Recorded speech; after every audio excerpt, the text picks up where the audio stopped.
Thalita e hoje eu vim aqui conversar com vocês sobre as minhas leituras do mês de fevereiro. E eu vou colocar janeiro também, porque o meu mês de janeiro ele foi um mêsinho muito michuruquinha. Eu li 2 livros apenas. Não que seja ruim ler 2 livros, então vamos mudar esse discurso aí, não é mesmo? E o YouTube, o Booktube. Mas eu vou comentar aqui sobre todos os livros que eu li em janeiro e em fevereiro, ok? Vamos lá. No mês de janeiro eu comecei a ler o 4º e último volume da série Rainha Vermelha, lançado pela Victoria Aveyard.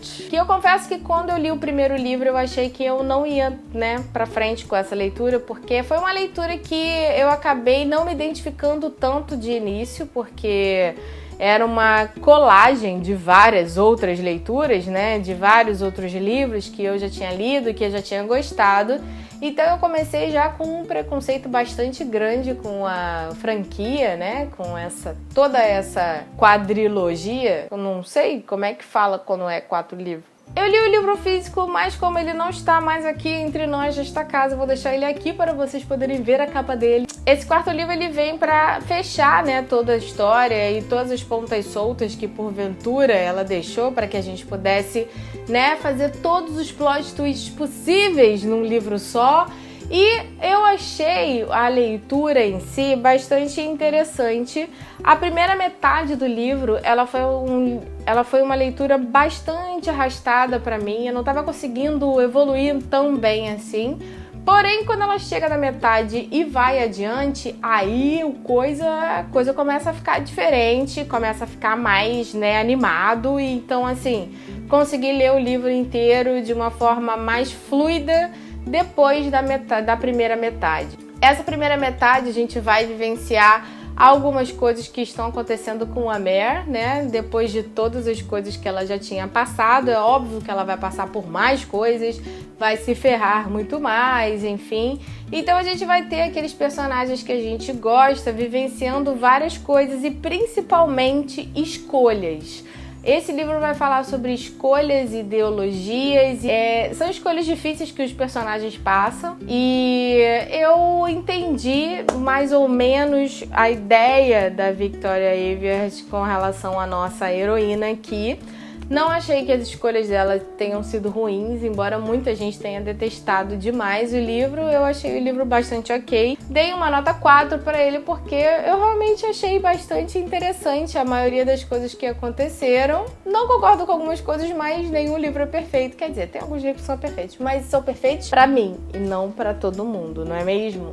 Então foi mais ou menos isso que aconteceu com Tempestade de Guerra. Não vou falar muito do livro aqui, porque como ele é o 4º livro de uma franquia, eu vou acabar falando um monte de spoiler se eu contar alguma coisa da história. Então vai ser horrível pra quem não leu. Então se você não leu, espera a resenha lá, que quando eu fizer a resenha, talvez a gente fale um pouquinho mais sobre as coisas que aconteceram. Segundo livro que eu li esse mês de janeiro, e o primeiro livro do ano, na verdade. Primeiro livro do ano que eu li em janeiro, que eu comecei e terminei, porque o Tempestade de Guerra eu já tinha começado em dezembro, mas não terminei mesmo, foi em janeiro. Foi O Sorriso da Hiena, do Gustavo Ávila. Foi um livro que eu já falei aqui no canal, tem resenha aqui, é só você clicar aqui no card. Eu gostei muito do livro, achei o livro muito interessante, muito legal a abordagem que ele teve e principalmente ele permitir que a gente estivesse na cabeça dos principais personagens, que no caso é o investigador dos crimes que estão acontecendo, o próprio psicopata, que a gente tem essa visão um pouco dele deturpada, e o nosso psicólogo que precisa fazer escolhas difíceis, Esse livro ele vai falar um pouquinho sobre escolhas também, o quanto que os fins justificam os meios, Então a gente vai ter esse tipo de discussão nesse livro. Eu fiz uma resenha sobre esse livro sem spoilers, então pode ir lá, eu tô falando tudo sobre o livro, tudo que tá acontecendo. Inclusive, a Tati Leite também, ela falou sobre o livro, ela falou coisas maravilhosas também, que eu super concordo com tudo que ela falou naquele vídeo vídeo dela. E eu vou deixar o vídeo dela aqui embaixo também para vocês poderem ver. E eu achei bastante interessante a gente poder realmente ter um autor brasileiro que traga pra gente esse tipo de livro de investigação que a gente lê tanto lá fora, né? E tem tantos autores falando sobre essas coisas e eu gosto muito desse tipo de leitura. Então, assim, achei muito legal a gente poder contar com um autor brasileiro falando também sobre essas coisas aqui no nosso Brasilzão. O terceiro livro que eu li neste mês foi esse aqui, Revolução dos Bichos, de George Orwell, um livro, né, que é necessário e que todo mundo já conhece, esse autor. Recebi essa versão ilustrada aqui da Companhia das Letras, né, no selo do Quadrinho das Letras, Quadrinho na CIA. E eu achei essa versão muito legal, ela é excelente para você ler, se você tem preguiça, talvez, de ler esses livros que são muito aclamados pelo público e todo mundo fala, né? Que vai falar, obviamente, aqui um pouco de política e sociedade de uma forma, né? Um pouco, talvez, realista demais. Eu achei muito legal essa leitura aqui. É uma leitura, obviamente, nota 5. Um livro extremamente necessário para a gente poder entender que humanos em sociedade, talvez, gente, a gente não tenha mais jeito não, entendeu? Talvez o negócio já seja largar pra lá, entendeu? Porque não tem como ter tanta esperança quando você lê o livro desse aqui, aí você se dá conta disso. É um livro que ele é necessário, um livro interessante, que vai fazer você pensar e que principalmente pode talvez deixar você assim um pouco em posição fetal quando você acabar de ler, mas vai ser bom. A reflexão é sempre positiva, não é mesmo? Se você não conhece esse autor, por favor, mude isso, vá conhecê-lo, porque ele é realmente muito maravilhoso. E aí depois eu finalizei aqui, finalmente, Gritos no Silêncio, da Angela Marsons. Esse livro aqui, ele também é um livro policial, né? Ele vai contar a história de uma detetive que ela acaba entrando em contato com alguns crimes que têm uma ligação e ela vai entrar numa linha investigativa para descobrir quem é esse assassino e o porquê que ele está fazendo o que ele está fazendo, né? Então a gente vai acompanhar a trajetória dessa detetive, né? Descobrindo as pistas, investigando e fazendo todas as perguntas às testemunhas e etc. Então é um livro bem legal, ele foi lançado pela editora Gutenberg e traduzido pelo Marcelo Hauck. Esse é um livro que eu recebi de Natal, só que eu achei a leitura dele um pouquinho devagar. Ele é um livro interessante porque ele tem capítulos bem curtinhos, então se você é daqueles que, como eu, odeia deixar um capítulo pela metade, fica tranquilo que às vezes os capítulos duram uma página e tal, mas eu não sei se eu não estava no momento de ler esse tipo de livro ou se realmente a leitura, a autora talvez não tenha passado para mim essa empolgação de eu ler o livro, sabe, rápido, desesperadamente ou qualquer coisa assim. Mas foi uma leitura interessante, eu achei bem legal como finalizou aqui a história. Mas por toda essa lenga-lenga que eu acabei vivenciando, eu acabei dando uma nota 2.5 para esse livro aqui. Ele não é um livro ruim, muita gente vai gostar desse livro, mas para quem conhece o Robert Brinza, a gente acaba vendo tanta semelhança que eu fico um pouco confusa de quem copiou quem. Então isso acabou me incomodando um pouquinho também. Vai ter resenha sobre ele também, e se ela já tiver sido lançada quando você estiver vendo esse vídeo aqui, vai aparecer o card aqui em cima. Esse mês eu também, né, fiz o quê? Eu li inteirinho este livro aqui do método Bullet Journal, do Ryder Carroll, que ele é o criador do método em si. Quem conhece o Bullet Journal sabe que o Bullet Journal ele nasceu, né, como uma forma um pouco mais simples, né? Hoje em dia a gente vê muita gente fazendo Bullet Journal, fazendo bujo, né, como a gente chama, de uma forma mais carinhosa.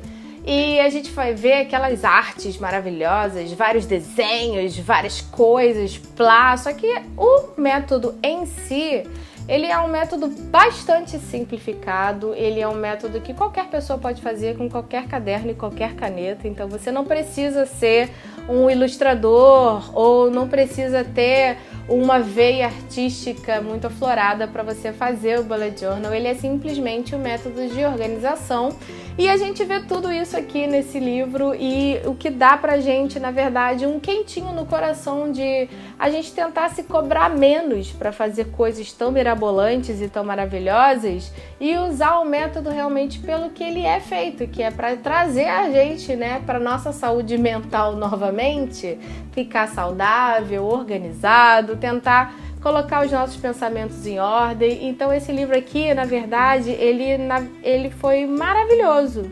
Ele foi traduzido pela Flávia Souto Maior e lançado pela editora Fontanar. Assim, realmente, para quem curte organização, para quem gosta do bullet journal, gosta de fazer até a parte dos desenhos mesmo, é muito legal você ler esse livro aqui para meio que entender o porquê que nós fazemos certas coisas, sabe? Então, assim, foi muito, muito legal. Esse livro aqui, com certeza, ele teve nota 5 e ele foi favoritado porque realmente ele mudou muito a forma de eu ver o meu bujo e de eu fazer o meu bujo. E aí a gente vai falar agora de dois livros que eu recebi aqui e que, nossa senhora, gente, eu recebi o livro, eu acho que foi numa terça-feira, quarta-feira, não me lembro muito bem. Eu recebi os 2 livros aqui em casa e aí eu já peguei automaticamente para ler 5 Passos de Você, que foi lançado pela Globoalt. Ele foi escrito pela Rachel Lippincott com Mike Douglas e o Tobias Iaconis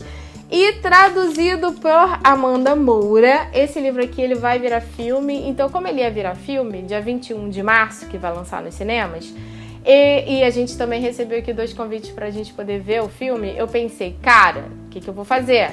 Eu já vou o quê? Já vou ler aqui, né? Porque vai que, né, a leitura pode ser um pouquinho lenta e tal, vai que eu me arrasto até o dia 21, pelo menos eu já li o livro, né? Só que, gente, eu comecei a ler esse livro aqui num dia, no outro, ele acabou. Foi assim. Foi um livro, assim, que eu achei maravilhoso. Todo mundo fala que ele é o novo A Culpa é das Estrelas, né? Porque ele tem uma temática hospitalar, vamos dizer assim. Aqui a gente vai acompanhar 2 personagens, na verdade 3 personagens que têm fibrose cística, né? Que é um problema pulmonar que... O interesse das pessoas que escreveram esse livro é que seja uma doença mais conhecida para que as pessoas busquem mais soluções, né, para melhorar a qualidade de vida dessas pessoas.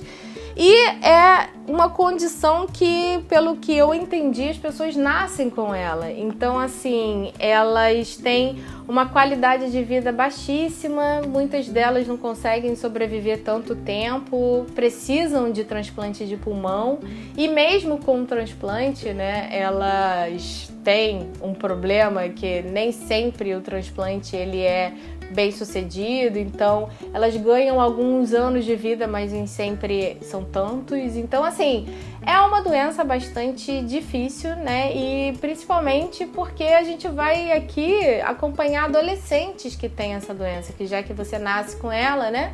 Ela é uma doença que a gente vai acompanhar pessoas muito novas, que têm uma vida já tão difícil. Mas a gente tem aqui a personagem principal, que é youtuber, e ela divide com as pessoas um pouco da doença dela e do cotidiano dela, como é que funciona. E também outros 2 pacientes que ficam no mesmo corredor, né? Eles são amigos, mas eles precisam estar sempre a 6 passos um do outro, porque as bactérias da fibrose cística, elas são muito pessoais, digamos assim. Então, uma pessoa com fibrose cística, ela não pode ficar perto de uma outra pessoa com a mesma doença, porque a troca e a combinação dessas bactérias pode causar coisas piores. Então, pode piorar o quadro da pessoa a ponto dela não poder mais nem estar na fila do transplante de pulmão. Então, por conta disso, eles precisam sempre ter essa distância entre eles, não podem se encostar, não podem se tocar e essas coisas. E aqui a gente vai ter os personagens que vão ficar a 5 passos. No livro ele vai explicar o porquê eles diminuem esse passinho ali. E é uma forma tão bonitinha, tão fofa de mostrar, sabe, um amor adolescente com todas essas dificuldades. Foi um livro muito legal, eu realmente comi o livro inteiro. Eu li o livro assim de um dia pro outro, desesperada, loucamente. Quando acabou, eu fiquei até órfã. Mas ainda bem que eu tinha aqui o quê? O outro livro que eu recebi, que é Crianças do Éden, que foi lançado aqui, ó, pela Galera Record. O autor é o Joey Graceffa e a tradutora é a Glenda d'Oliveira. Eu recebi aqui em casa, aí eu falei, eu tava passando pelo YouTube, né, dessa vida aí, e aí eu vi um vídeo de pronome interrogativo, vulgo Thaís. Falei, vou ler esse livro porque Thaís falou que era maravilhoso, vamos ver se é maravilhoso assim. E, gente, é maravilhoso. Ele é muito legal. A gente sempre vai tentar fazer correlações a alguma leitura que a gente já fez, mas esse livro aqui realmente surpreendeu muito. Ele traz coisas bastante diferentes, umas temáticas interessantíssimas, e eu gostei bastante dele. O único problema desse livro é que ele é uma trilogia, né? E aí, se a gente acabou de receber esse primeiro livro aqui, e o medo no coração de quando é que vem os outros livros, porque do jeito que esse livro aqui termina, minha filha, a senhora não tá entendendo que a gente tá tendo crise de ansiedade aqui, Galera Record. Estamos precisando da continuação, tá bom? Semana que vem então tá bom. É uma distopia, né? Vai contar uma história de um mundo em que agora as pessoas podem ter apenas uma criança. Se eles descobrirem que qualquer família teve um segundo filho, esse segundo filho ele vai ser morto, né? Mas aí a gente vai acabar descobrindo várias coisas. Ai, gente, conspirações. Eu amo conspirações, adoro essas histórias de conspirações. Então, assim, esse livro é muito legal. A gente vai descobrir que por dentro da história tem sempre outras histórias. E olha, essa personagem principal, ela é muito legal. Eu gostei muito desse livro, amei, estou apaixonada e aguardando ansiosamente continuações. Por favor, tá, Galera Record? Tamo junto. Então, gente, esses aqui foram as minhas leituras desse mês. Foram leituras ótimas, leituras maravilhosas, leituras que eu me identifiquei, gostei, recomendo. Nenhum desses... só um desses livros aqui não foi tão maravilhoso, mas assim, todos os outros eu fiquei apaixonadíssima. Então me conta aqui embaixo se você já leu algum desses livros, o que você achou deles, e se você não leu, me conta aí se te deu uma vontadezinha de ler. Não se esquece que aqui embaixo também tem o link da Amazon para vocês comprarem, né, com o meu link, dá aquela ajudinha básica, né, para vocês comprarem esses livros aqui. E eu vejo vocês então no próximo vídeo. Não esquece de dar o seu like nesse aqui. E se você não for inscrito, já faz o quê? Já se inscreve, já vem o quê? Me amar pra gente ficar o quê aqui, ó? Chutinho. Tá bom, gente? Um beijo e tchau, tchau.